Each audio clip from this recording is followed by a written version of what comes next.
Welcome to Conversations with My Real Friends. I'm Jennifer. I'm here with my friend Janice. Nice to be here. Thank you, too, for being here while we talk about commercial leasing. All right? How exciting. Oh, yeah. I know everybody's gung-ho. But the reality is, if you have a small business and you need a space, right? We're in my space right now. Correct. I signed a lease, right? What kinds of support should a small business owner get when they're ready to sign on the dotted line and commit themselves to a commercial lease? With all due respect to small owners, don't try to go it on your own. Yep. There are so many nuances and such attention to detail Yes. that have to be paid to leases. Now, sometimes you'll use a commercial broker. Mm-hmm. Sometimes you'll do it on your own to negotiate the economics of the deal. Right. Great. Those economics are then transferred into a long form or a longer form lease document that, if not read correctly, can cause severe stress, financial, all sorts of issues, and have long-term effects. This is one thing where you do this, I do this. It's imperative that if small business owners are strapped on cash, which they are, allocate startup costs to have a legal review of these documents, Yes. because without the benefits far outweigh the monetary Right. consideration that's spent on these documents. Absolutely. Little things which normal people don't understand. I'll give you a couple of examples. CAM reconciliations. CAM. Right? If you don't know what CAM is, Right. you're Common already in the problem. area maintenance. Yep. Expenses. Is there a cap on them? Is there not? Do you have capital expenditures? Can the landlord have a stash account that they put away for later for those capital expenses?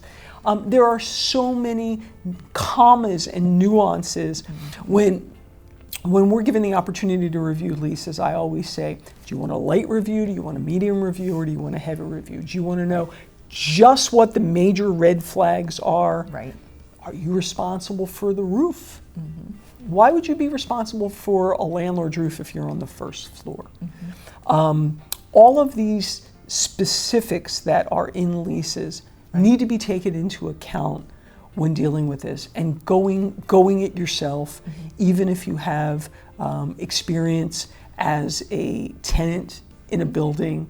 Please, please, please seek legal counsel. Right. Yeah. There are so many little things that can go wrong with a lease, and it's a significant financial commitment because generally they're done for very long periods of time. Correct. The rents are not cheap, right? So you're signing up and committing yourself for, a very long time for a very large sum of money. And in a lot of instances, if you're a new startup business, you as the shareholder or member of the company will be Correct. personally guaranteeing that lease. Right. What that means is that if the business goes belly up, God forbid, Right.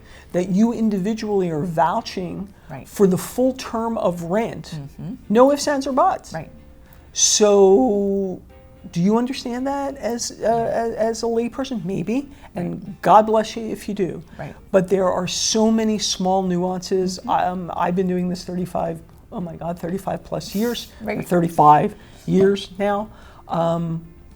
It's important Right. to get experts like yourself and me in this instance to review leases. Oh yeah, because this could take you down more than pretty much anything else from a legal perspective. And by the way, that's why you really need to have your formations set up correctly, because again, God forbid you are forced to file bankruptcy. Right.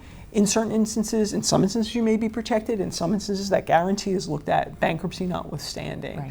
So those are important things to be aware of and take a look at. Obviously, every situation is different. Legal disclaimer, Absolutely. legal disclaimer, legal disclaimer. Yes, but this is an area where the financial implications are so high that putting the time and effort into it is well worth the minimal cost in the grand scheme of things.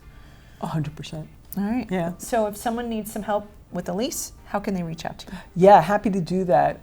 Best way to get in touch with me is through our website, www.millerhaga.com, or my personal email is jmiller@millerhaga. Thanks, Jen. Thanks, Janice. And thank you for joining us for this episode of Conversations with My Real Friends. We'll see you soon.